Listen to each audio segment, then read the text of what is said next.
Hello everybody, this is Cker, and this is my sort of spin on a 100 subscriber special. I'm going to be playing a slightly different game here. I've got a little bit of experience with it, but I'm by no means experienced on it compared to literally anybody else, I would say.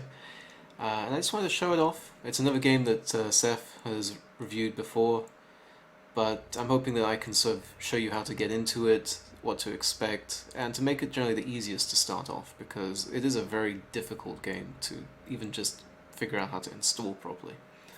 So the first thing I'd recommend is to get the game itself, download the CDDA launcher off of GitHub, just get the latest version for your operating system, and install that with the latest stable edition and the Soundpack CDDA Soundpack. That's pretty much all you need to worry about from the launcher. After that you can just start it up and we can get straight into it. So it's a bit like Dwarf Fortress, where you first need to build your world. In this case I've got a couple of worlds. One is classic zombies, one is regular creatures. In this case my second world is going to be deleted very soon because of a fungal problem, which I'll be showing in a second how you can disable that and what to expect if you don't disable it. So first off, you want to create your world, so you go there and you click enter, and then there's a few mods you can activate. For the most part, I'm not touching any of these just yet until I'm more used to what is already in the game.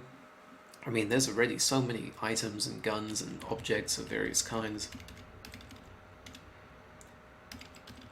but it's up to you. If you want literally everything, including maybe necromancy, you can go for that.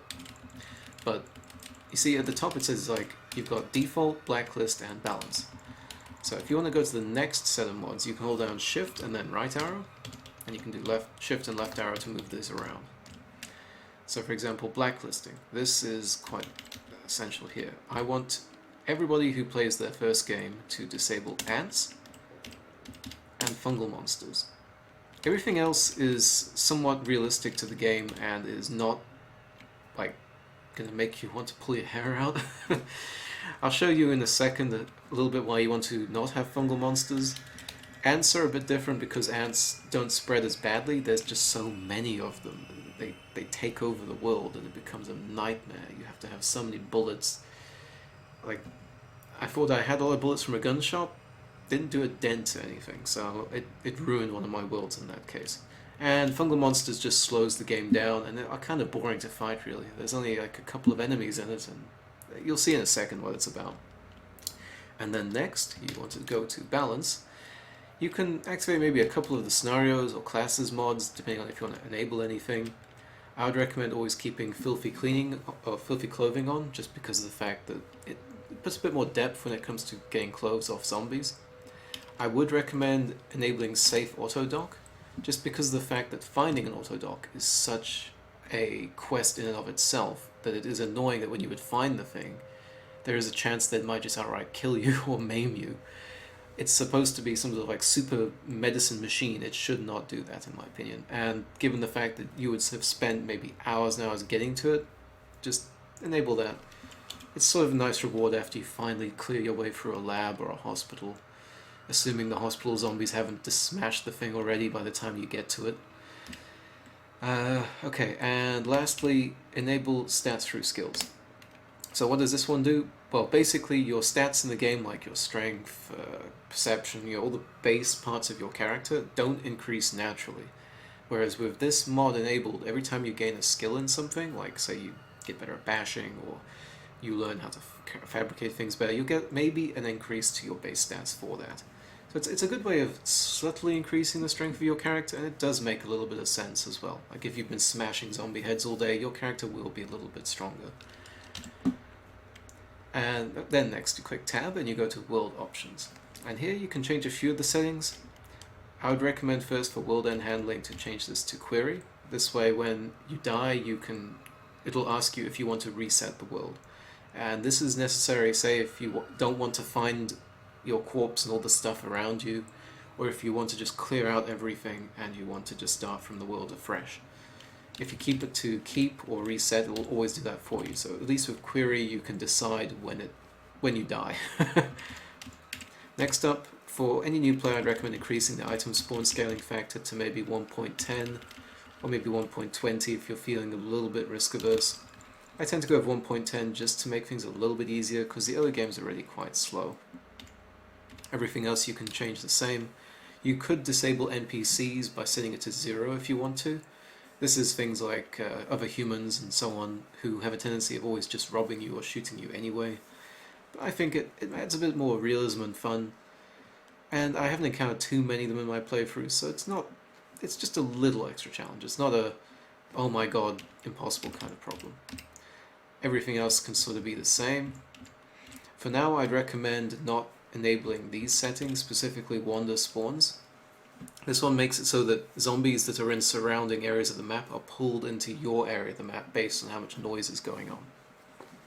So, say for example you fire a shotgun, it'll do a calculation, it'll look at all the surrounding tiles on the map, it'll calculate how many zombies are in those tiles, and based on the noise and the calculation, how many should be pulled into like your area of it. So, for now, I just keep it disabled.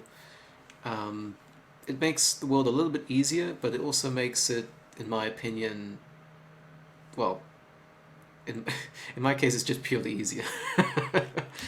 And of course, if you want just the easiest start, it's classic zombies. You'll only see a lot of standard zombies and wildlife.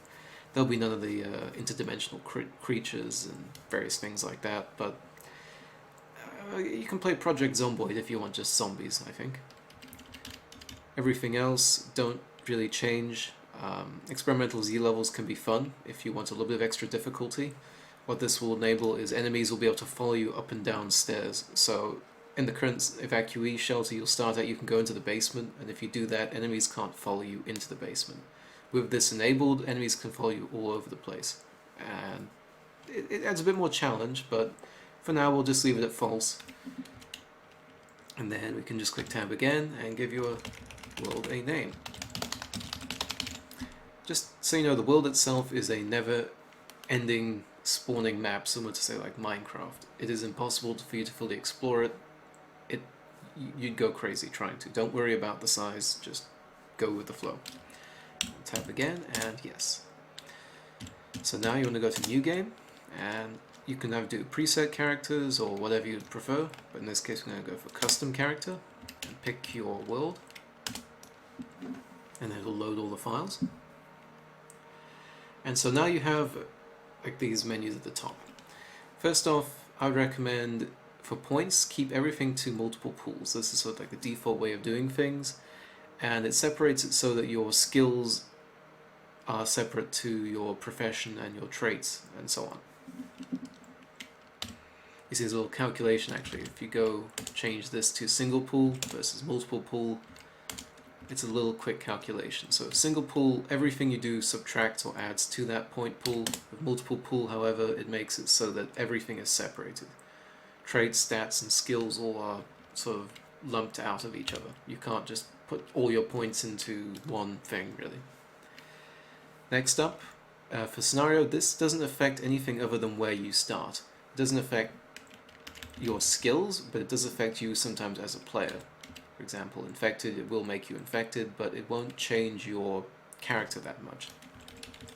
The good default one, of course, is evacuee. Just be aware that a lot of these, if you're not used to it, you can be killed very quickly. Evacuee is the best way to get used to the game. Profession is the one where you get to decide all the cool stuff about your character. This is where you get your skills, your traits, your equipment, and even bionics, if that is so the case. So of course the default profession is Survivor. It's equipped with a bunch of winter-based clothing, as well as some water, a knife, and a matchbook, which is a good set of basic tools. The pocket knife can be also used as a weapon, but it's a very bad weapon. Ideally you want to try and go for a spear, a wooden spear approach, which I'll show you in a second how you can do that. But you can go with any way you want. I mean, you could go for a clown if you wanted to.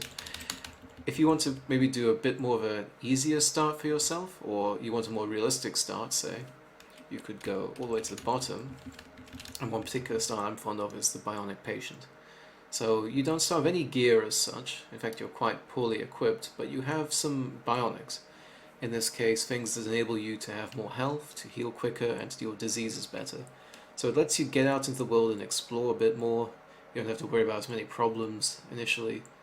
The bionics still have to be recharged, but they can be recharged by eating, so it's not terrible. So we'll go Bionic Patient, and you see that it immediately took 5 points off me. For this video I'm going to be using the CDDA Soundpack, which you can install on the launcher. If you want to figure out how to activate that, just go to your options under General, and at the very bottom you have Choose Soundpack. Just toggle that to whichever soundpack you want, in this case CDDA Soundpack. And likewise for tileset, I'm using the MX Auto Plus tileset. This is up to your preference, but if you just want to have the same look and aesthetic as me, that's what you can do. Next up you'll have traits, and traits are sort of your personality things, which make your character better or worse in various things. You can try to be realistic, make yourself a sort of role-playing of a character if you prefer, or you can try and just min-max if you wish. For a new player, however, or in general any playthrough actually, I would say always get night vision. This is such an essential skill given that so much of the game happens at night, and night is also the time where you want to go out and loot places the most as well. It prevents enemies being able to see you, specifically all the zombies, so being able to see it yourself outside of like just a couple of tiles is essential. It also is good for just making sure you don't get ambushed and eaten alive if you're having to walk around a bit. I sort of wish there was a way to make this not baseline, but, well, unfortunately that's just the way it works. And then in terms of ways to balance out the points, you can go for Addictive Personality, Ugly, and Truth Teller. So Ugly and Truth Teller only affects your ability working with other NPCs, which you will rarely encounter anyway, and if you do encounter, they usually will attack you anyway, so it doesn't matter if they hate you just a little bit more. But this is also why both of these only earn 1 point, because they're not that amazing really. Another one you can go for, Addictive Personality is also good because there's not a lot of addictive drugs in the game. And in general, things like meth and heroin, all the harder drugs, as well as some of the painkillers, they are addictive, but you're not going to be taking them that often. In this case, you'd have to take at least a couple or 3 doses of something in order to get addicted to it with this trait. So don't worry that much, just don't overdo the drugs. I mean, that should go without saying, really. And another one you could maybe pick if you want some extra points is, lactose intolerance. So milk and milk-based products are actually kind of rare to find in the world. Specifically, and when you do find them, probably by the time you're getting to them, they've already gone rotten. Cheeses, milks, things like that, I rarely find them, and when I did find them, they were already past gone. So you're mainly just going to pour them out and use the containers for something else. So in addition to those negative traits, you've got a few more positive ones we can go for. So let's say a core one here is Pack Mule. Pack Mule gives you more carry volume, and this is different to Strong Back. Strong Back gives you carry weight. However, you're usually always going to be limited by carrying volume. Think of it in terms of, like, you could technically carry 100 pounds in weight in a single object, but how would you carry multiple gallon jugs on your, would you strap them to you? Would you stuff them in your trench coat? Volume represents the size of objects. So even though you could carry quite a lot in terms of weight, you just can't fit it on you. There's no space. This is why a lot of things, it's good to put straps on weapons to wear them. It's good to wear clothing instead of carrying it around, because even though it's still a weight on you, it's not taking up space on you, which gives the ability for you to free up to put other stuff in. Pack Mule, in my opinion, therefore is an essential trait to have. There's also a few other ones you can go for. If you wanted to more of a combat-focused start, you could go maybe with melee weapon training and get, say, Sojutsu or Eskrima, depending on which, if you prefer to use knives or spears. But I don't particularly think that's the most crucial type of skill to have. What you could go for, though, is some other skills such as... let's think. Well, in my opinion, I know this is a bit of an arguable choice for other people, but I would say get weak scent. And the reason for this is that your character always puts a scent out onto the map. and you can obscure that scent using fires and chemicals and various things, but creatures can detect you and they follow scent trails. And even though there is a scent trail on the overmap, the developers haven't yet implemented a way for enemies to follow you through that, but they will eventually. As for the moment, however, this is the biggest problem with walking around at night time. Say you're walking around and things are fine, but something's still able to stalk you. There's a lot of creatures in the game which hunt at night and have very good scent. So if you have weak scent, you're sort of giving yourself just that extra layer of protection. Combined with night vision, that'll enable you to see things better and be detected less. You could also maybe go with, say, where is it? The quiet one here, light step. So this would make you very, very good at hiding and not being detected. And I think this is actually a good combo to go with initially. Light step, weak scent, night vision, and pack mule. It's not the optimal combat build, but it's the one that will least prevent you from being detected and eaten alive, especially when running around in the dark. When it comes to stats, you can mess around with this to tailor your character. I would recommend at least keeping intelligence at 7 because most books require intelligence at 7. But keeping everything at 8 is okay, and with the stats through skill mod you can increase this anyway, so it's not too much of an issue. And of course you can get bionics as well. You can get muscle bionics and mutations that will increase or affect this in other ways. But the key thing you want to get here is skills.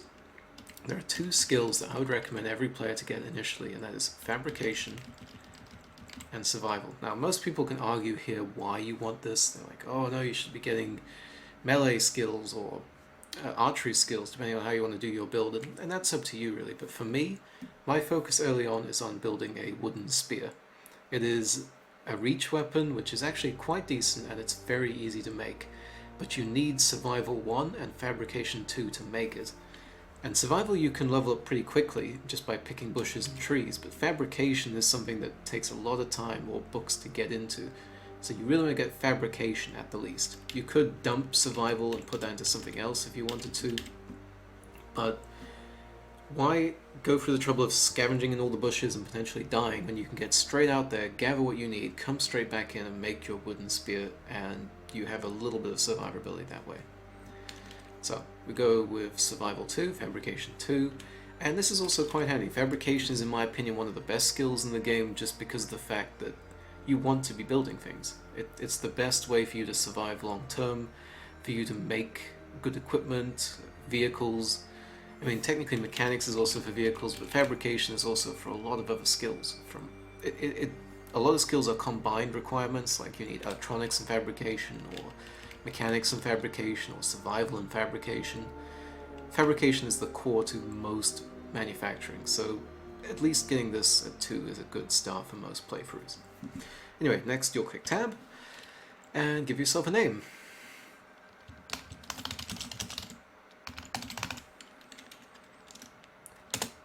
And then tab again and click yes. And so if you started with the evacuee start, you'll be put into an evacuee shelter. This is a building which is usually square shaped with windows all the way around, doors on each side.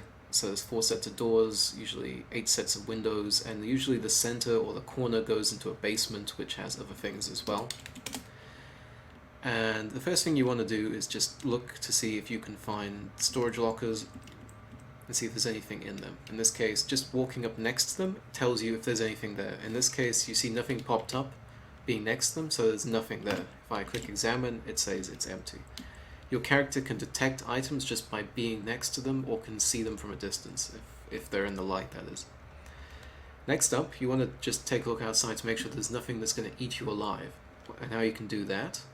Oh, quickly, by the way, if you want to move around, I'd recommend using your numpad, because using just up and down can make you go in straight lines, but if you want to go diagonally, you can use a numpad 9, 7, 8, and 1, and 3 to go like in a cross shape, which is very essential when you want to weave around enemies or get around terrain hazards. So in this case, let's go take a look at the window, so we'll go there, and then press E and the arrow in the direction of the window, and go peek through the curtains. And so what this does is it lets me see outside without directly exposing myself. This is also a good way to peek through doors that you've opened without having to go into the door, although you can't peek with the door still closed. So here, if I hold Shift V, I can see all items that are within my view range, and if I press Tab, I can see any monsters that are in that view range. In this case, there's no monsters. Click Escape and go back out. Just doing a quick little survey around. Ooh, what is that?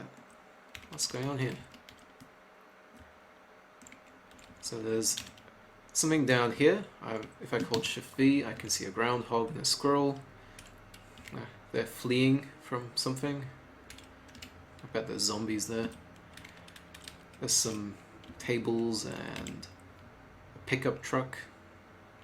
There's even something else here. If I hold Shift V and I go Tab, I can... How can I tell what that is? That's a bit strange. Well, it's a lettuce, but okay. And there's something else down here. This is an RV. Oh, if it's in good condition, that might actually be a good mobile starting base. And there's of course a building as well. I can press M and go to the map and see what might be here. So I can see my surrounding environment. There's my evac shelter. To the south is a campground. To the east is some houses. Pond. So usually you end up spawning near town but not inside town, so you don't have to worry about zombies immediately. Sometimes you're unlucky though and enemies will be right next door to the evac shelter. In this case, this is actually so bad. We're near a campground, there's a garage which should have some mechanic equipment, there's a slime pit, which I'm not so happy about that, but it's fairly distant, so maybe we can be okay. And if not, maybe we can fix that RV and escape from this area. Anyway, so you did a little through the windows. What you do next is go to the computer, which you'll see lit up, and you press E and the direction arrow of the computer, and you can click 1 to see the emergency message.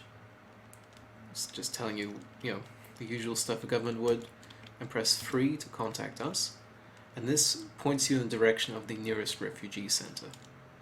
So if we click Q to quit now, we click M, you see it gives us this road route to a refugee center.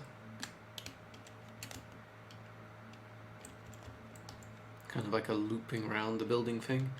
And the refugee center is basically a gigantic fortified structure, usually with NPCs that give you quests. The structure itself doesn't have a lot of goods for you to scavenge, but it does have usually a lot of vehicles around the structure, which you can usually use or at least siphon for parts or fuel. Mainly you want to come here after you've geared up and you've got a fair few things, and preferably a vehicle. Sometimes the refugee center can be miles away. In this case, this isn't so bad, but I wouldn't want to walk there. I definitely would only want to drive there. So next up, I want to keep looking around. Just make sure there's nothing terrible. Look in the lockers. There's literally nothing in the lockers. There's not even a coat. There's nothing out there. Nothing out there. What about to the north? There's a seat on the road. Just a car seat which we can cut into leather or put into a car. There's a boxer mastiff. A little doggy. Actually not a little doggy.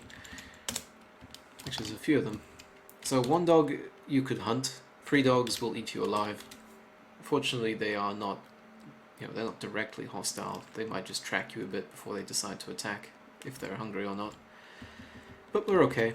We didn't spawn next to any super enemies. Sometimes we're very unlucky and I end up with like a group of corpses with a couple of amigos and they smash straight through the windows and it's a great start.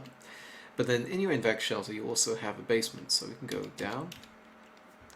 And to open the doors you can just move into them, or you can click O and in the direction of the door you want to open.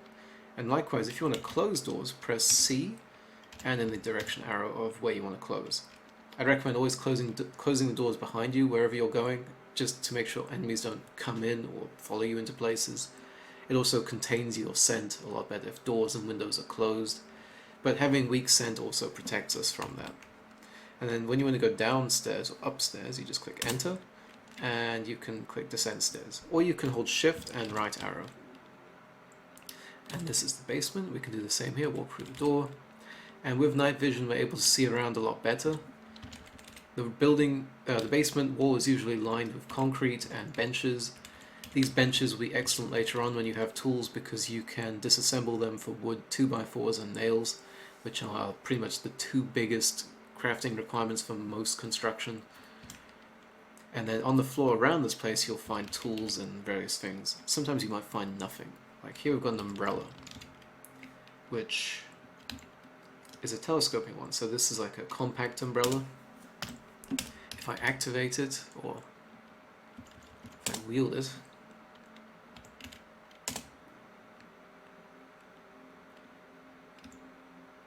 maybe it just automatically acts as an umbrella when I'm wielding it. But this is good to have if we're in the rain. It's a pretty poor weapon, as you can see it's got bash 1.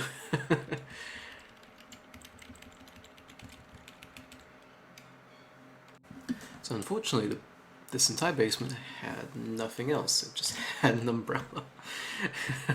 What a good evac shelter this is. So one extra thing is, if you disabled the experimental Z levels, your basement area is completely safe for you. Enemies will not follow you down here, and you can leave all the doors open, you can do all your storage and construction here. And the best part is, with food and drinks and so on, especially in the early game, food and drinks will freeze when exposed to cold temperatures. So you might notice sometimes you leave the stuff lying around upstairs, it will freeze and you won't be able to drink it or eat it. If you leave it in a basement though, it'll always stay at cold temperature. So that's worse if you want to store it for long term, say you want to freeze things, but if you want it here for always being edible, then you want to keep it in your basement. So unfortunately for us, we started near no good supplies except for the campground. And I would like to make a wooden spear. So how do you do that? Well, you can either go to enter and go to craft and then craft items, or you can do the and symbol by holding down shift and whatever your number key is, like mine is shift 7. And here you have your crafting menu. And this is where having survival and fabrication comes in so handy, because you can make various tools, like here in this case a fire drill having survival skill 2. This is perfect if you don't spawn near a lighter or matchbooks, or if you choose a start that isn't survivor. You just need some wood and some plants or string. It's relatively easy to get to make the equivalent of a fire lighter for starting fires. And you can move around by holding down tab, or if you hold down shift and tab you can go back in the list. So tab, shift tab, tab, shift tab. Perfect. So what I'm wanting to build here is a weapon, the wooden spear. So I need something with cutting, and I need a fire, I need a stick of some kind, I need some rags or some sort of leather patching, and threads or fiber. So I can make the rag and the thread just by tearing down curtains in the shelter upstairs. I likewise can get a long stick or a pointy stick from the curtain railing from those windows, but it's quite difficult for me to get cutting one at the moment. I would need something preferably like a sharp rock for that maybe. You could also manufacture various tools. You can see, for example, if I had just a stick, I could turn it just into a pointy stick, which is at least, that's a little bit of a weapon. The wooden spear is the best, in my opinion, though, because it has the reach attack. And reach attack enables you to attack an enemy from one tile over from them. So for zombies, which can only attack you directly, this lets you keep your distance and keep poking them, and they can't hit you. This is the best solution to avoid getting damaged, getting your clothes torn, and just getting killed. But it's not perfect. It's still a makeshift weapon. Like military zombies and bigger creatures, this is not going to kill them. It will certainly injure them, but it's not going to keep you that alive. Later on, you'll be able to build other cool weaponry. You might find some books, or find an antique shop, or find some museum armor, or maybe in a mansion there might be something where you can get all sorts of cool spears with reach attacks. Like in the fungal situation I'm going to show in a second video, where you can see I have a medieval awl, I think it's called, which is like a huge long pike I got from a mansion. There's lots of other weapons. Feel free to have fun with it.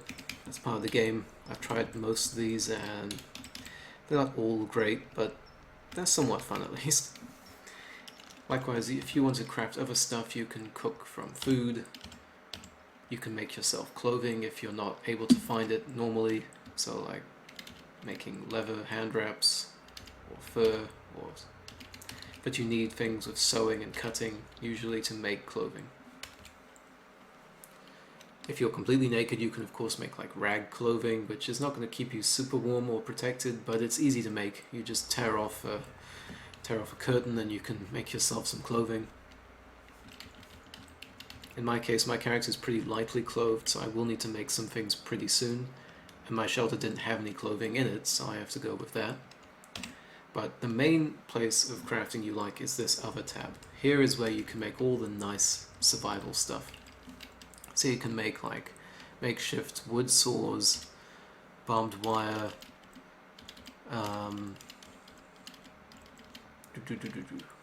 well, lots and lots of stuff. Pliers, screwdrivers. You know, it's that time of the day when your throat is just killing you and you just want a cup of tea and it's just like... perfect.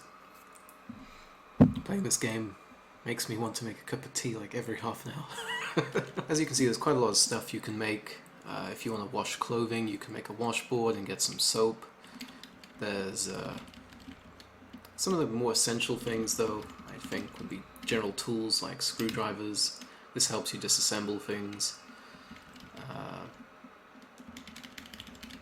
Towels. This is excellent if it's raining quite a lot. Oh, actually, that doesn't look like the correct towel blueprint. There we go. So this one you can make pretty easily. But again, you need the correct tools to do it. Anyway, so we have not a lot of equipment. We've got an umbrella at least. The weather outside is a snow flurry, and there's nothing really around us. Oh, there's something down there. Oh, it's still groundhogs and chipmunks. So I'm hoping that this campground has no zombies and has some stuff I can make use of. I think that might be a brazier I can use for fire, and I'm hoping that the vehicles might be usable, or at least salvageable. So let's try our luck. Again, your playthrough might be completely different. You'll be lucky with what you get around you. So first we'll go out, and if you see something like this next to you, you can grab it. This is a rock, so you press E and left, and then you can click your right arrow to pick it up, or left arrow to cancel that pickup. So here I'm going to pick the rock up. The rock is not a perfect weapon, but it's better than nothing, and you can use it for smashing things to get some base materials. So let's see. Is this a brazier? Yep, so this is good. This is something we can use for starting fires if we need to. There's one over there as well. There's a tent here.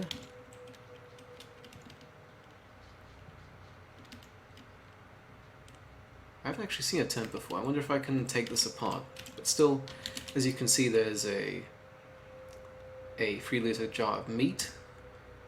A tent. Oh, so the tent itself is also an item inside the tent. And there's some cloves. So like we can take down the damaged tent. No. Okay, so actually, yeah, if I press E and then I press the arrow of the tent, I can take the tent down and use it as like a structure that I can use to move around. In this case, there's actually a tent as an item here. If I go up and I click E on it, and then you can see the description here. This is quite a handy little thing to get, actually. I've always wanted to build a tent, I just never had enough supplies to do so. Here I start off with quite a few around me that I can make use of. But what I want to do is like grab this undershirt, for example. This gives a little bit of warmth to the torso with no encumbrance, so this is quite nice. The other things, however, here you see it says poor fit, and you can see it says under encumbrance. It gives me a little bit of storage to carry things, it gives me a little bit of protection and warmth. But poor fitting clothing gives me a lot more encumbrance, so it makes it harder for me to fight, makes me harder to dodge, makes me slower. Your encumbrance depends on what part of the body it's being worn on. So like legs will make you move slower, torso will affect all of your combat capabilities. avoid anything which covers your mouth, such as rebreathers and things like that, and only wear them when absolutely necessary, because wearing over things of your mouth restricts your endurance regeneration, which is important for combat. Whereas this is just encumbrance of 0, so it's pretty much perfect. It's got good warmth, and it's stove flurries outside, so let's grab that. I can click left or right, so when I click right, I'm going to pick it up. You see it's like saying it's too heavy. If I click enter, I can't pick it up because I don't have enough space, but I can click wear instead. So now I've got the undershirt, and if you want to see what it do, you press I for inventory, and you can see I'm now wearing the undershirt underneath my t-shirt. As for the other stuff, I will grab this. The 3 liter glass jar is very amazing to get. I mean, the meat alone is going to be quite handy if I do this. It's frozen, but there's 12 servings of food in there. So that's quite a lot of food that we could use. Always quick save. So what's some other things around here? There's like uncooked hot dogs. And this is the RV. So it's got a... Let's take a look at it so we can go around. What is this? Splintered wood, long stick. With a wing mirror. Okay. So if you want to go into a vehicle, you want to look for these little parts of it, such as called doors or sliding parts or whatever. So I can just go inside the vehicle. And if you want to examine the vehicle, get to the driver's seat. So this game uses American standards of driving, or I guess you could call it the normal people style of driving, where the driving seat's usually on the left side of the vehicle. And you can then go click E and click in the direction of the dashboard and click examine vehicle. And so here you can see the car battery, the fuel capacity, and all the statuses of the vehicle. So in this case, the status is wrecked. There are enough wheels, however, which is good. Usually most vehicles don't even have wheels. At the least, later on, we could maybe take those wheels off, or maybe fix what's wrong with the vehicle. It does have a car battery, but it's drained. It does have a storage battery, though, which has full power, so we could use that for some things, maybe. I could turn this into like a cooking place if I needed to. I want to see what's going on, because the vehicle tank is just registering as like not there. So you want to use your arrow keys to move around the vehicle. We can see, for example, here where I'm sat, there is the ability to access the car horn, the security system. I have a seat belt and the seat. In front of me is the windshield, and in front of that is the headlight and the quarter panel. To the corner is a wheel. In that corner is another wheel, which is in bad condition, I think, actually. Over here is another wheel, another one. So it does have all the wheels. But the vehicle tank, I don't think is in good condition. So if we look at that, we click like R for repair. See, it's quite damaged. We'd need to fix that. We need to have actually a completely new tank. We couldn't just weld it. I think actually this grey means that it should be there, but it's not there. It possibly is too damaged for it to even be an object at this point, which is a shame. Some long sticks. Maybe I could use that. Oh yeah, one thing with the rocks, you'll see it has a level 1 hammering quality. If you find like sharp rocks, let me see. There's no sharp rocks, but sharp rocks have a cutting quality, which you can use for various things. There's a cooker here, which we can use with the electricity. We could cook some food if we wanted to. But for now it's not very good. Oh, what happened over here? So if you want to look around, press X, and this enables you to look without having to move to a place. So it looks like there was a building here, possibly a showers, which has sort of collapsed.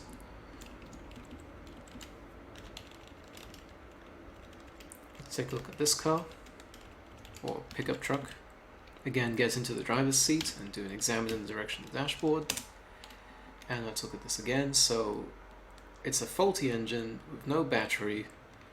It's got enough wheels. What is the fuel like? I think the fuel tank's also damaged on this one as well, which is a shame. So we can't actually use these vehicles. Look at the tent. There's a hole to the top. Doesn't really give much in the way of warmth or anything really. There's a frozen lettuce. Take a look in this tent. There's some string which you can get from tearing down curtains. Long string is essential for everything. I'd recommend stockpiling tons of it. There's a belt. I'll grab the belt. And the shorts, that'll give me a little bit more capacity. So wear the shorts. Actually, did I take off my jeans? Oh no, I'm wearing the shorts with the jeans. Okay. A bit unorthodox, but that's how it works. So I've got a little bit more volume storage, as you can see. And that's actually what you can see here. It's got the weight and the volume. You're always limited by volume more than weight, really. Unless you get sick or whatever. Your weight is never really the issue.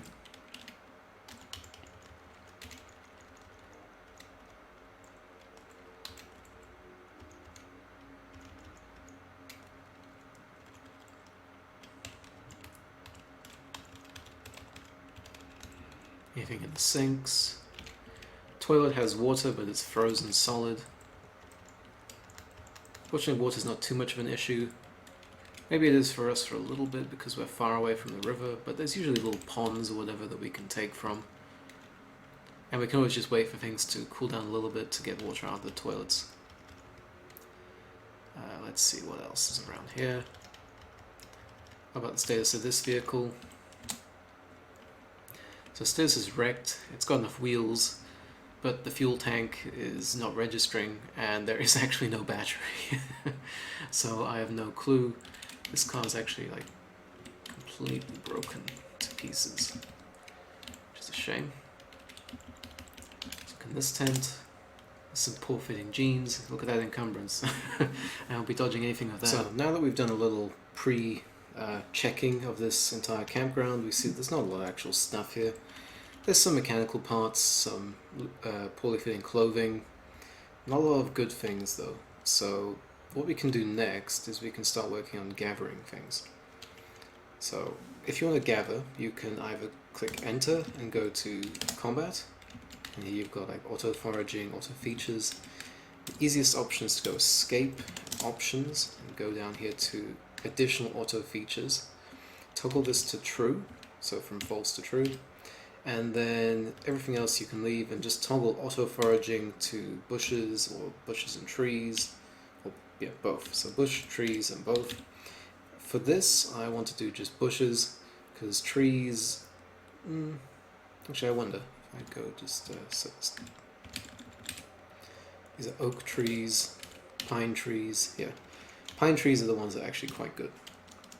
So we'll go do that again. Do auto foraging for both. Save. And now when you walk next to these bushes, you'll see here there's like underbrush, trees. You'll start foraging through them automatically. So I found some wild vegetables, didn't find anything. And when I come to the tree, I find something. But the difference of the trees is it puts it in your inventory. I'm still trying to figure out how to disable that. So I got a couple of pine boughs, some pine cones I dropped on the floor, pine bough, rather. So if I go to click G, I can pick up those pine cones. Now pine cones are rubbish at first, but they actually make one of the best meals in the game. If you go to food, pine, was it pine? Nuts. I am not sure what I'm looking for. One second. Okay, so it turns out actually the skill I was looking for is actually a bit of cooking required for that. But with pine cones and some cooking skill, you can make pine nuts, which are a very nutritious form of food. And given the sheer amount of pine trees in the game, you'll always be drowning in pine cones. They don't give any hydration, but you should be fine if you've been salvaging water, putting it into jugs and so on. Unfortunately, in my case, I need to do a little bit more cooking first. So maybe this is an example for you to put cooking at level 2 as well, maybe. But for now, it's fine. I'm not really going to starve. There's like a jar full of canned meat nearby. If we walk around, we can just scavenge as much as possible.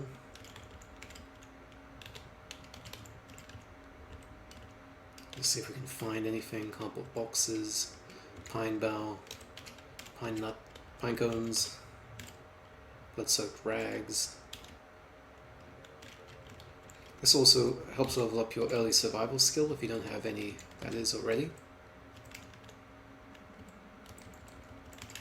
That's a good idea just to strip these trees, because pine cones and pine boughs will stay around for a long time anyway. You can always go out and grab it for firewood or whatever you need.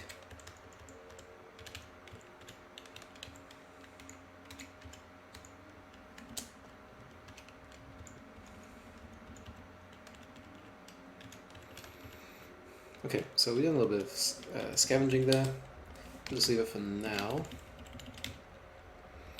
because I'm going to drop all these, press D, and then toggle these to drop them, so you can right click to toggle yes or no, to drop them, drop those. Actually, I'll activate my umbrella, build that, so I don't get all wet. See in my morale I'm getting a little bit wet. And what I'd like to do is actually get some scrap, I think, because I can make some tools. So next up I need to make myself a cutting tool. And this is something which can take a while to do. In this case I'm just going to grab some string, because what you're looking for is to get thread. And thread you can get by cutting up sheets into rags, or clothing into rags, and cutting rags into thread, or string into small string, and then turning small string into thread. In this case, I just picked up the long string that was sat here in the camp tent, ground that down by clicking enter, and then disassemble. So in this case, I'm going to turn the small string into some more threads, so let's just disassemble that. May yield 50 thread. Drop it on the ground, pick it up. Also decided to pick up some of the poorer fitting clothing just to get a bit more storage capacity. It's not too bad for encumbrance at least, so it'll be fine. But now we have 50 thread. So what we could do with that is, if we go to crafting, I want to make like a basic cutting tool. So something like a stone knife works. There is also a makeshift knife. Here we go, but this uses a spike. So we go for spike. You can get that by using scrap metal or chunks of steel. Doesn't really matter that much, I think. Let's take a look at the knives. We've got stone versus makeshift. Makeshift's actually got more pierce, so you probably want to focus on making a makeshift knife. But if you're in a pinch and you don't have any steel around you to smash, you can just go with a rock one instead. In this case, let's make a spike, so we need chunks of steel or scrap metal. Oh, what's that? Oh, blood-soaked rag, okay. So over here there's a bunch of rubble, rocks, nails, splintered wood.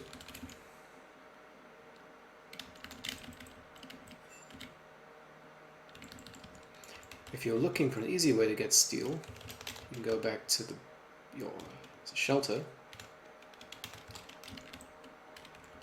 and you can use, if you're wielding the rock, actually let me drop these pine cones, and you equip the rock by wielding it, and then you press S and smash on the locker, you'll turn it into some scrap components. It's not as good as disassembling it, which you'll get when you have a screwdriver and a proper hammer. You'll get more proper materials back, but for this, it allows you to get things like pipes, metal sheets, chunks of steel, scrap metal. This is very essential early on for making your first tool. And having some thread means that you can go at it, so... Also, you can turn the pipe into a crowbar, which is essential for opening up things. It also acts as a hammer as well. So actually, let's make the makeshift crowbar. And the... where is it? Did I use up something?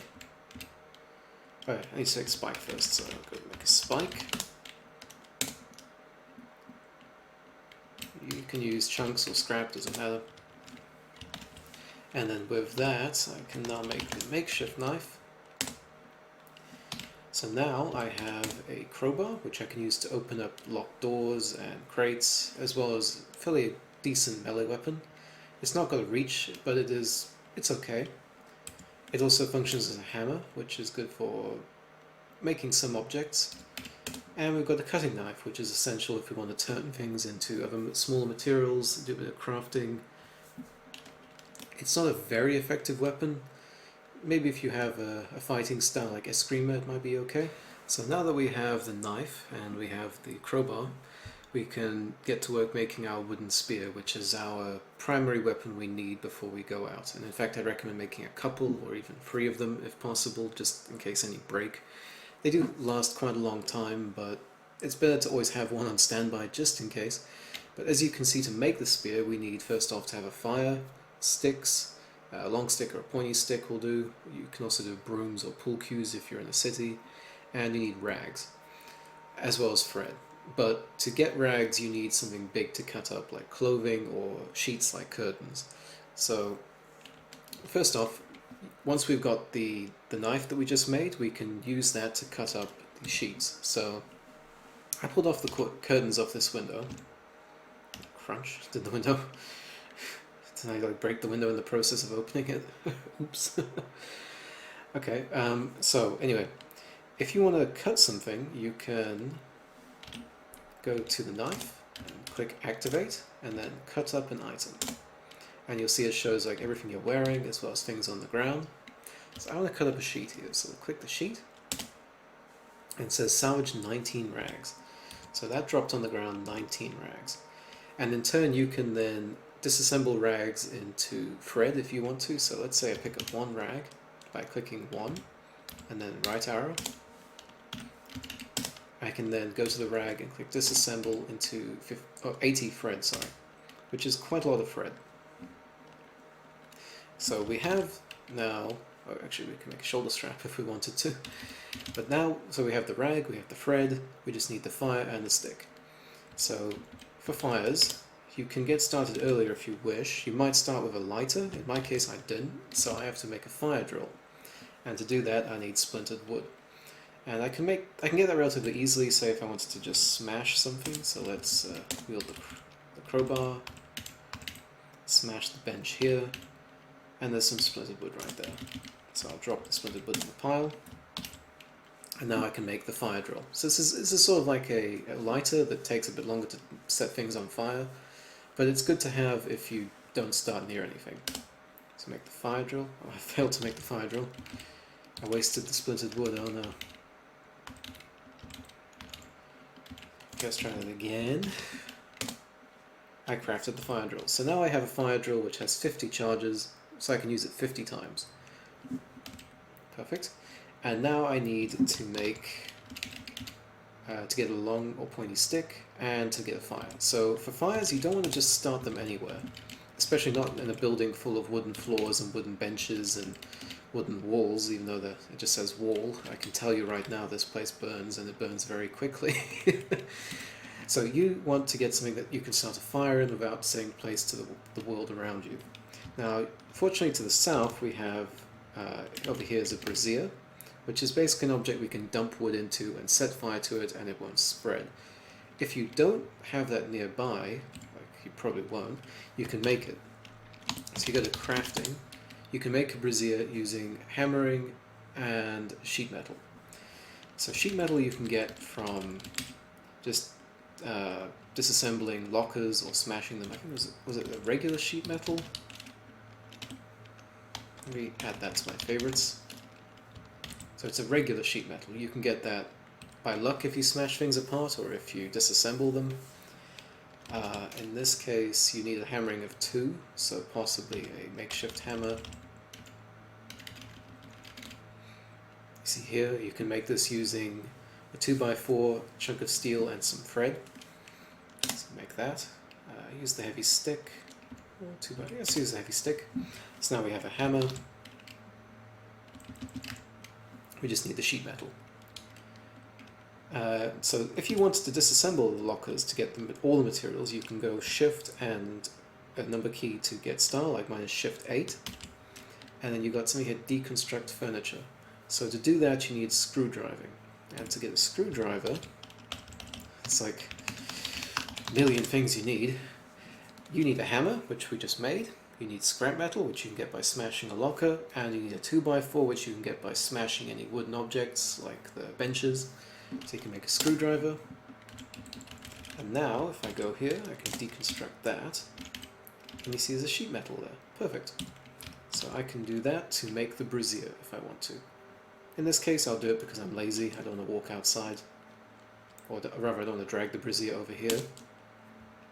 Oh, I can't see the craft. Okay, so let's pick up the sheet metal.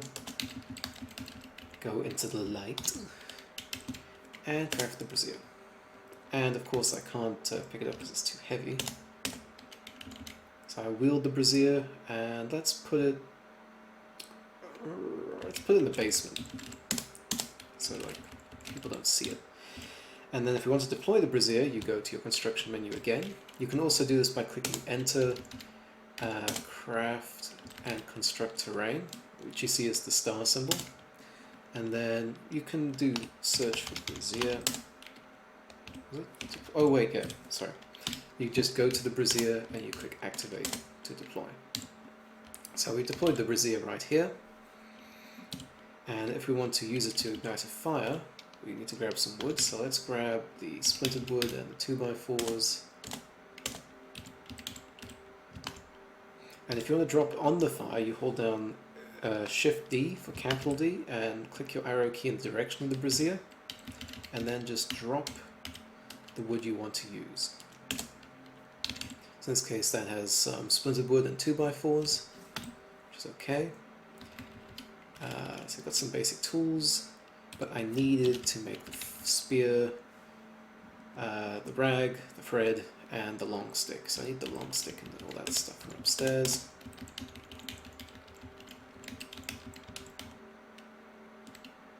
Look, doggy, hello. And we can grab some long sticks here. Actually, there's a ton of them that's lying around.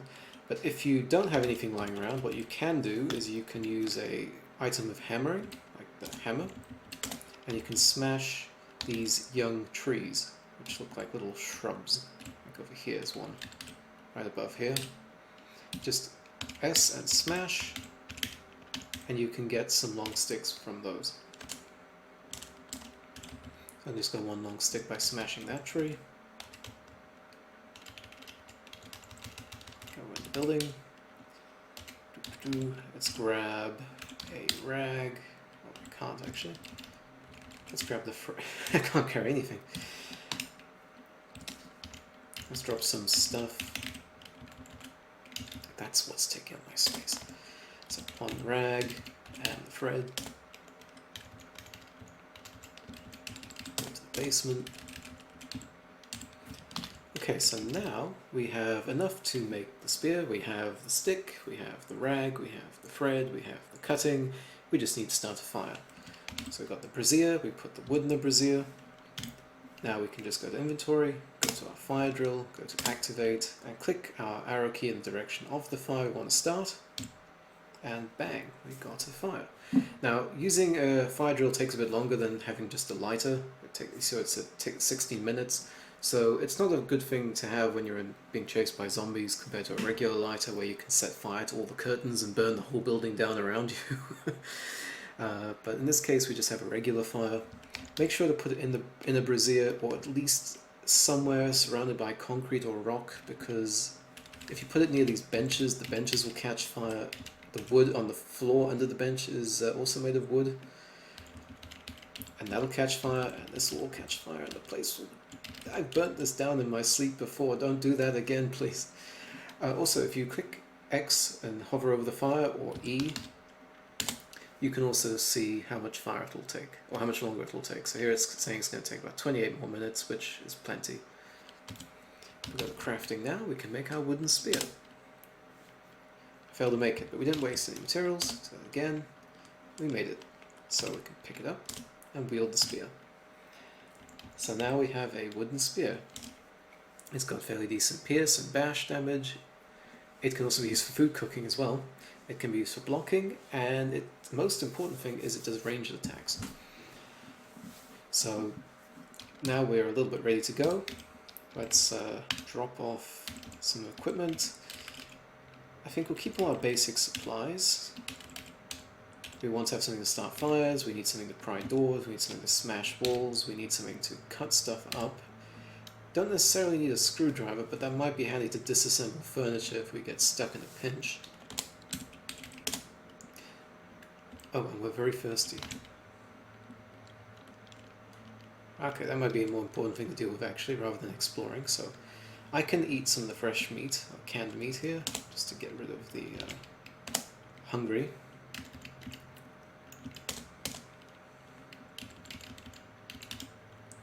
But we are going to need some water. And this is a bit harder to get, really. Let me take a look around, see if I can find any water easily. If not, I'll show you what you could do if you don't have easy access. Okay, so I've been a little bit unfortunate. I couldn't find anything easily accessible. Really, you've got two ways of doing things. One is that you can just look around in bushes until you find a plastic bottle, or maybe you'll be lucky and find a gallon jug. And then you can in turn take that to ponds or to toilets to refill with water, and then you can in turn take that to a fire to clean up. In this case, I've checked all the bushes around here and there's not been any bottles. I know that you can make rock pots, but I don't know. I don't believe I have the skill to make it just yet.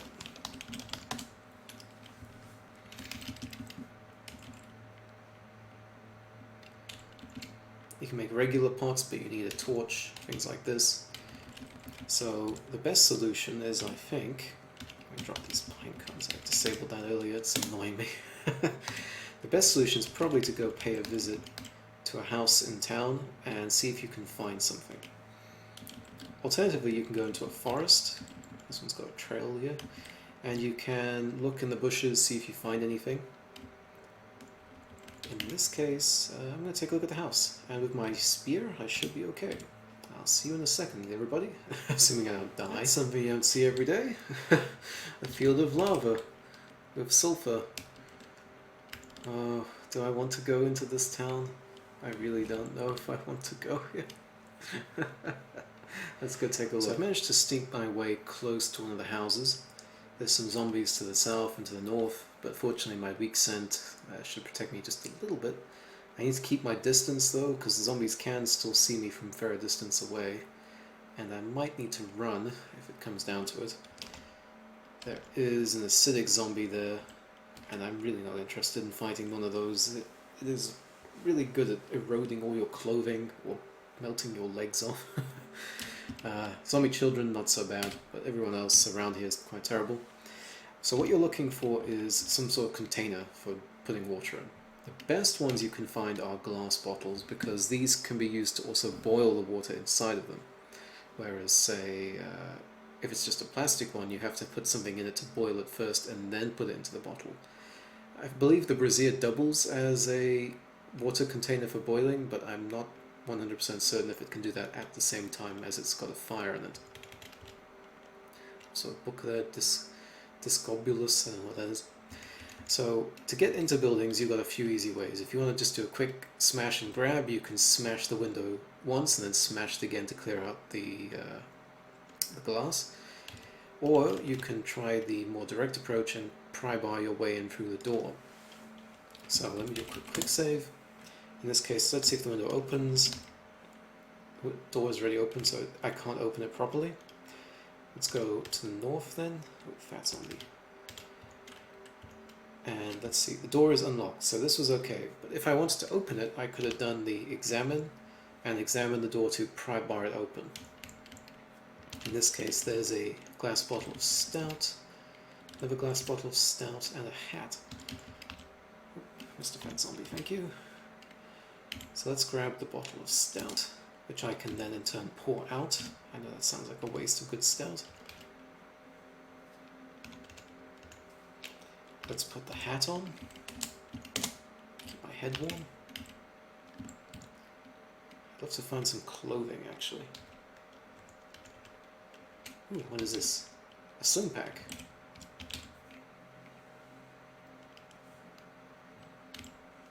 I'll happily take that.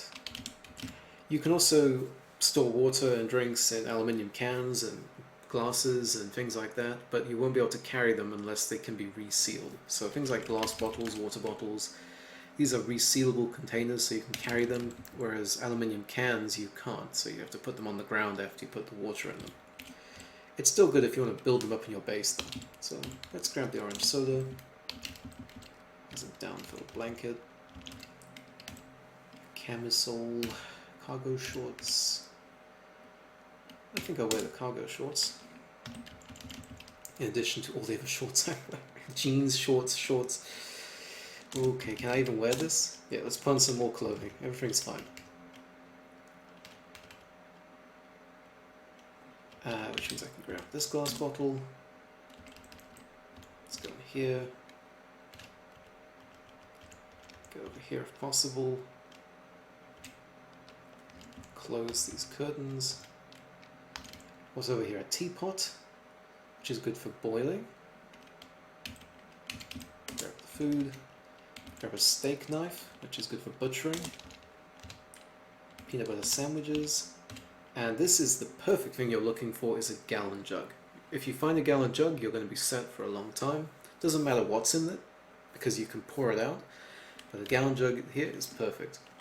So I'm just going to pour out all this cooking oil. So how do you do that? You go to your inventory, go to the gallon jug, and click unload. And then you can just pour it on the ground or pour it into a different container if you want to keep it. And then just click an arrow key where you want to dump it. So I just dumped it on the ground there, and you can see now it says cooking oil dirty, which means I could technically scoop it back into a bottle if I so wanted to, but it's not a good idea to do that. So let's see, anything else around here? Plastic bag, useful for a little bit of crafting.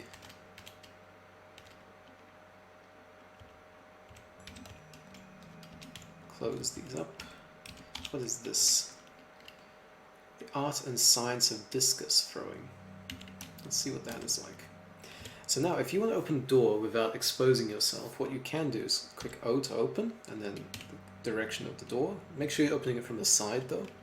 And then do capital X by Shift X and peek in the direction of the door again. And now you can see, as if you were stood in the door, what is around here. So we've got a dust mask, some cotton balls, a toilet. So I want to close all this. Let's get the cotton balls, let's get the dust mask. We've got everything we can from this building pretty much, so let's get out. We can climb out the window. I'm going to run. I don't want anybody seeing me. They will be able to follow my scent trail, but with weak scent we are protected by that just a little bit, and then turn back into a walk.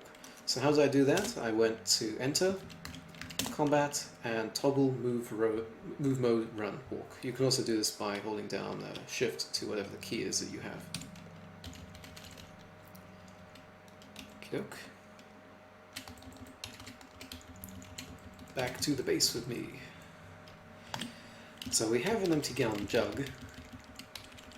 We have some glass bottles of stout, which if we take a look at, stout can be used to replenish calories and quench, but it also makes you feel lightheaded, and you can't drink a lot of it, otherwise you'll actually suffer more health effects. What you're looking for is ponds or toilets to refill your water. So, I don't see anything in the far distance, any like open ponds or anything. But what I can do is, let's say I don't want to keep the alcohol, I just want to dump it all out. So let's unload all that alcohol.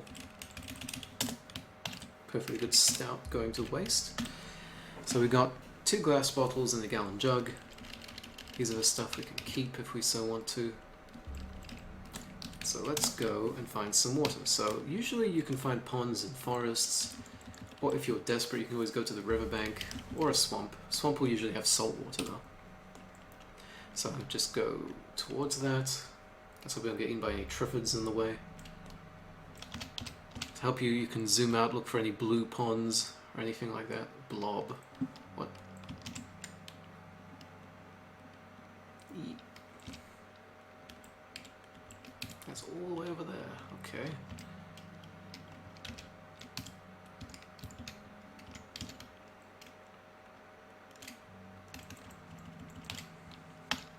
Mildly dangerous.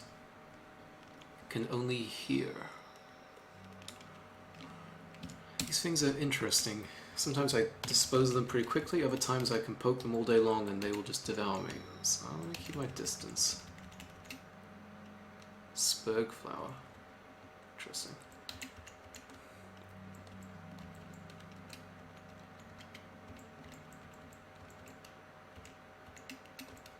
On the way, you want to keep your auto scavenging on for bushes at least, because bushes contain all sorts of useful things. You might find barrels or, gallon jugs, eggs, which you can use for cooking, vegetables. Good for a wilderness start anyway. Okay, and perfect. There is a couple ponds right here, so you see some shallow water. Might be easier for you to get to depending on where you are, and then you just click E on examine and go to the water. And now you want to read the text here. If it says like if you want to gain salt water, but this just says water, so we can put that in the gallon jug. Do the same with the glass bottles. And now if we check our inventory, we see we have 2 glass bottles and a gallon jug of water. Perfect. But we still need to clean it, because if we drink it we might end up getting sick. We can, of course, with this particular start, we have our bionics, which we can activate by going to our bionics menu, by going to miscellaneous and activate bionics, or if you just click P. If you ever get food poisoning, you can always use a blood filter just to try and get rid of that. It's not always successful, but it usually is. Likewise, once you've got a stable food supply, you can also activate this system, which makes you a little bit tougher and quicker to heal. And if you're ever in an emergency and you need emergency healing right now, you can use your repair nanobots. And to recharge the whole system, just activate this metabolic interchange. This will let you recharge your whole system. This is like your good new player's emergency toolkit, just to keep you alive a bit longer if you're forgetting about things like infection and getting injured and so on. Anyway, so we've got all that stuff now. What we could do is we could start a fire maybe in the woods here, but given that it's raining, it might not last long. So let's just head back to the shelter. I can show you how to do that. Oops, don't step in the rosebush. I'll cut to in the shelter in a second. Back in the shelter, I was actually kind of fortunate. I put a little bit too much wood in the fire. It's still burning. Sometimes you get lucky and the fire just keeps going for some insane reason. It's like it doesn't understand the passage of time. But in this case I'm lucky, the wood is still going. So I can go to, if I want to clean this water, I can, let's see, I can go to craft. And then you've got this here under food, clean water. You just want the one that requires you to have boiling, a fire, and water. For boiling, glass bottles works, as well as just having the brazier works for boiling water. A few other things works as well, I believe. Aluminium cans. No, you can't boil in aluminium cans. But glass bottles can be used for boiling. I even got the teapot, which I can use for boiling as well. And it can also store water, which is interesting. So if I go to this, now I click clean water, but what you want to do is do batch cooking. And you see at the very top it says time to complete, blah blah blah, and then batch time savings 80% at more than 4 units. So with bulk creation of things like clean water, you want to batch cook it, because it will save you so much more time if you did it one by one by one. So what you do is you click B, or you see at the very bottom there it's for B for batch, and then you can just click like the maximum amount of water you want to boil. So you see here it only takes 33 minutes to boil all that water. Oh, but we don't have anything to store clean water in. What if we do... I could have sworn we could put in the teapot. Can store half a litre. What if I drop it? Can I do that then? Okay, so if I drop the teapot, I can store it. Okay, so the teapot functions like an aluminium can or a glass cup. As in, like, if I try to pick up the teapot now, I can't stash it because it's not watertight. It would spill everywhere. I have to keep it on the ground.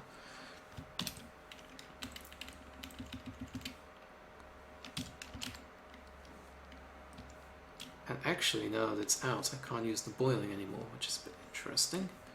So the brazier doesn't actually function as a boiling tool on its own. You know what, this game is giving me a bit of a headache trying to figure out all this. Time for a second cup of tea.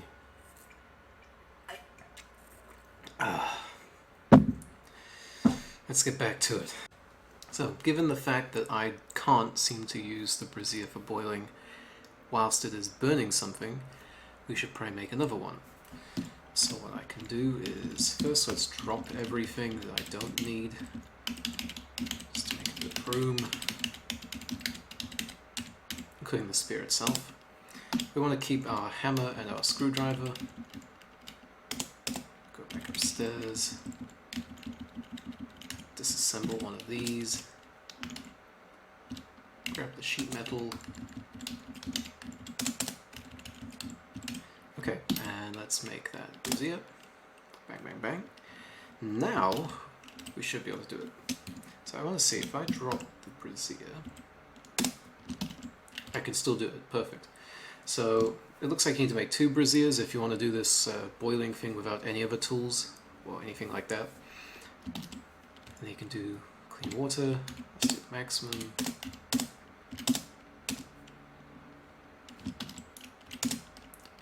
What's going on? Hold on. So let's see. So this is the advanced inventory menu. You can get to this by clicking / key, which is usually found next to your right shift key. Looks like a line leaning to the right. This lets you do all sorts of things like look at all the tiles around you, look at your personal inventory, your equipped gear, etc, etc. In this case, I'm going to see we've got teapot, which has 200 servings. So if I click E, I can see it stores half a liter of water, so each is servings 250 milliliters. So that's 2 servings, and then we've got 1 spare bottle of water.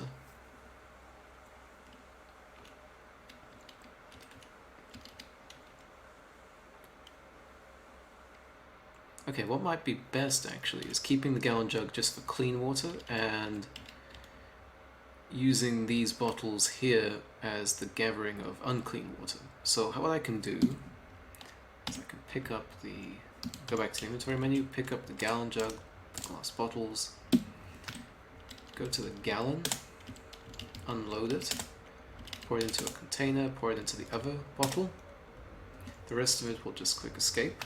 So now you see we've got 2 full bottles of glass water bottles, and we've got the gallon jug. Until we get a more organized system, we always have to sort of like balance the load because we can't just put water in thin air pretty much. Let's go back upstairs. I don't want to dump water in the basement. Empty the gallon jug, pour it on the ground.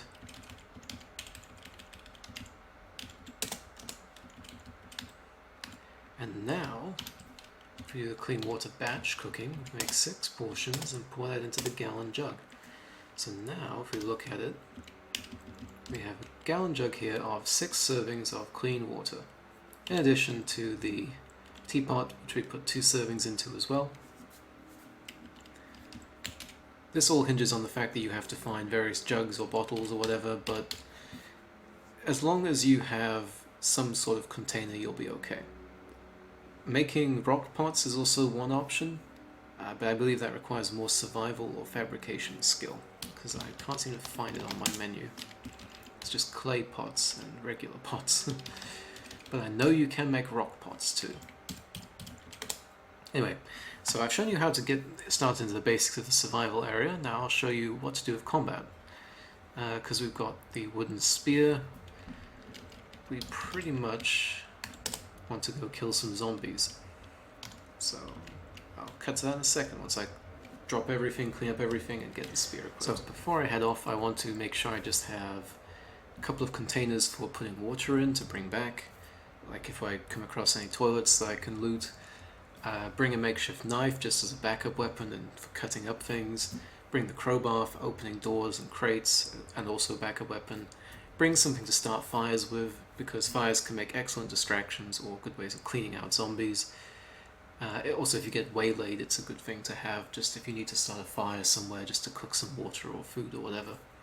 And of course the wooden spear. which is our main weapon. We can always make a few spares of these, but one will last enough for this purpose of demonstration. So I'm going to take all this, I'm going to head back to town, and I'm going to show you how you can use the spear to kill some starting zombies. Just be aware, it's not that great if you want to fight bigger enemies, spitting poison zombies, zombie hulks, Migos. You will injure them, but you will probably get your arms ripped off in the process. Anyway, so I'm going to say, also, just before I forget, you want to also balance your encumbrance, because this will affect how you fight dramatically. So if you want to see what your encumbrance is, click Enter, and then 6, and then Player Info. You can also do this by just going for the @ key on your keyboard by Shift and whatever. And if you click Tab, you can see your encumbrance and warmth stats on each part of you and what that does. So for example, on Torso, I'm only mildly encumbered, so this reduces my dodge skill by 1 and my melee attacks by 14%. So I want to sort of reduce that just a little bit. Legs, likewise, makes it so I run a bit slower, the enemy is able to catch up to me quicker, and my dodge skill is less. So what I can do is I go to my gear, and say my shorts here, I can drop. So if I look at my thing here, my legs encumbrance has gone down a bit. The running cost is now only 4 points extra. The dress shirt here, I can drop. My torso encumbrance is now very minimal. The legs is still pretty bad, but that's because I'm wearing jeans, shorts, cargo shorts. Let's see.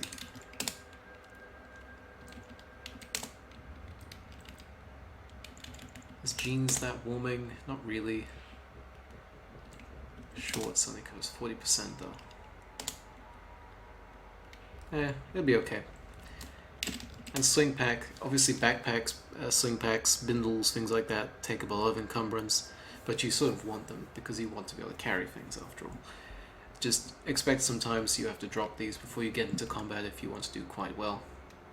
Anyway, I'm going to go off to the town and see you in a second. I went back to the town and I've spotted my first victim, or in my case I might be the victim, but it's only a couple of zombies, so they're not terrible. Let's hope there's no one behind them. Fighting in the dark is the best because the zombies in the distance won't be able to see what's going on. They still can hear it and they can still smell you, but if you're keeping your distance, you should be okay. So we're going to move slowly towards them. Keep disabling the safe mode. And then what I want to do is toggle move mode to run. And I just want to keep clicking tab until one of them gets close to me. So now, with this particular spear, what I can do is if I click F, I can do a reach attack. This is also used for shooting guns as well, which I showed in the fungal section. But I can use this to stab someone at a distance. So if I click tab again, I can now stab him. But I missed. So if I'm running, now I can move to the left, get my distance, stab him again. I did 15 damage, so now he's lightly injured. And he hasn't been able to move either, so I can stab him again. He got up to me. I can run back, stab him again. Back, stab him again, missed. Move back a little bit, stab him again. So he's heavily injured. Make sure that none of them get close enough to one tile from you. But that's why you're doing the running. And then he's dead. You can kill his friend.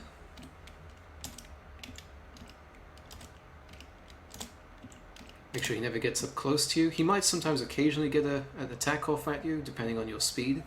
But that's why your encumbrance is important, because if your speed is high enough, they'll never get enough action points to be able to attack you in the same turn that they move. Whereas you can just keep poking him for days.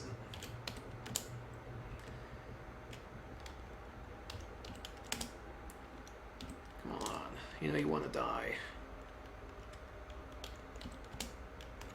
Let's get some distance. I want to run into town. Perfect. So now we've got 2 dead zombies.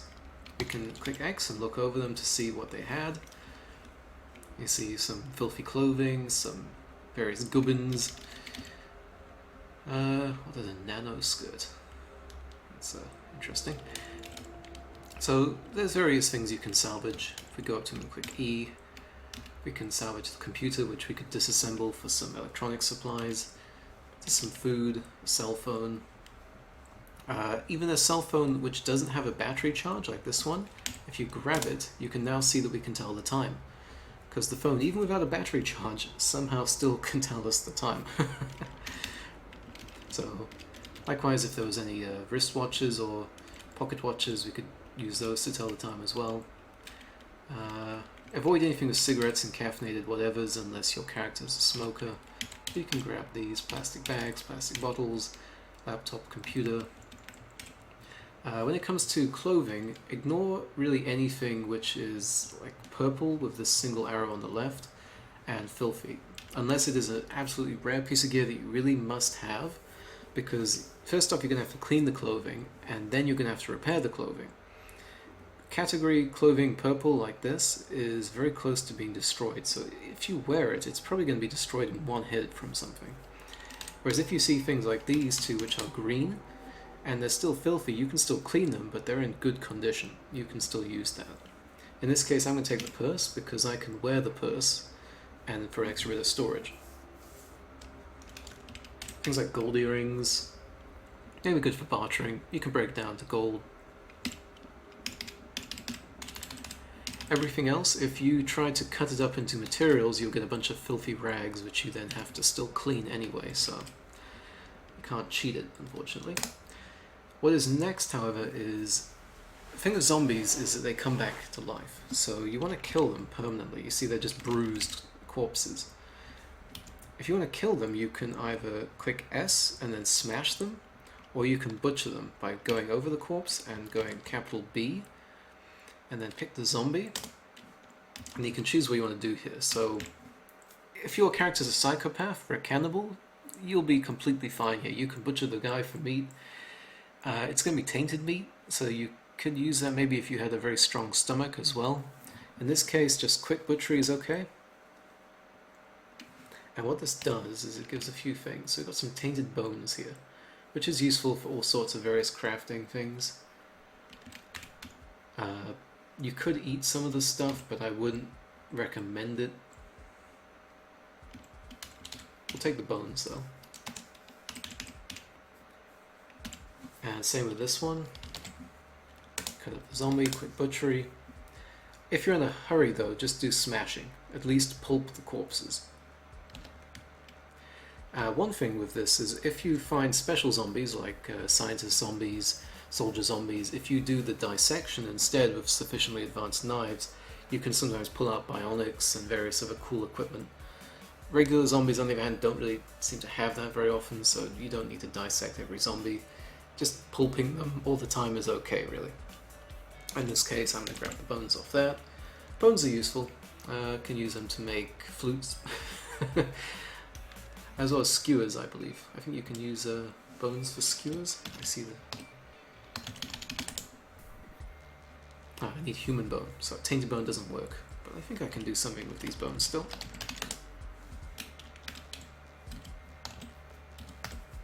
Oh. Oh, oh. If not, we can always just drop it on the ground. Can use these to make small game arrows, though. Okay, let me take a look at that. So you can still use them to making arrows if you wanted to. In this case, this is where it's handy to have some plastic bags or plastic chunks, or paper from newspapers and such. You could combine that with thread, some sticks, and tainted bones. You can make yourself some arrows. This is actually the better version of the standard or starting arrow you can get, because there is actually two types. If I go back to crafting, you've got... Oh wait, sorry, yeah, it's the starting version. You've got the fire hardened one for the better arrow, but it's good to get some basic arrows if you want something. For now though, we can just leave the bones. And that's how you butcher creatures. That's how you kill zombies, and that's how you get into the game. At this point, you can just go exploring, go venturing into the town, go scavenge the houses, depending on where you are. Eventually try and find yourself a vehicle that will drive, because trust me, trying to fix one up is an absolute pain. It's going to take you a while to get your hands on some welding torches.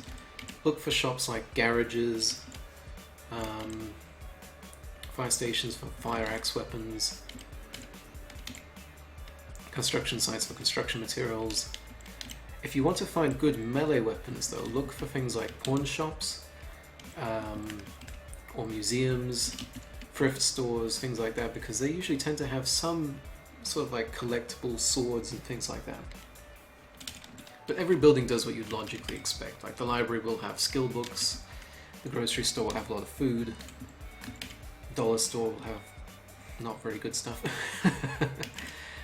And the cathedral, I would highly advise not going here unless you want to kill everybody all day long. Anyway, I hope you all find this informative. I apologize for being a very long video, but this game is an absolute pain. It never goes exactly as I plan, as you can see from the section I'm going to release after this about the fungal zombies. Well, it's not zombies, just fungaloids in general. And I'll keep doing the Star Sector videos.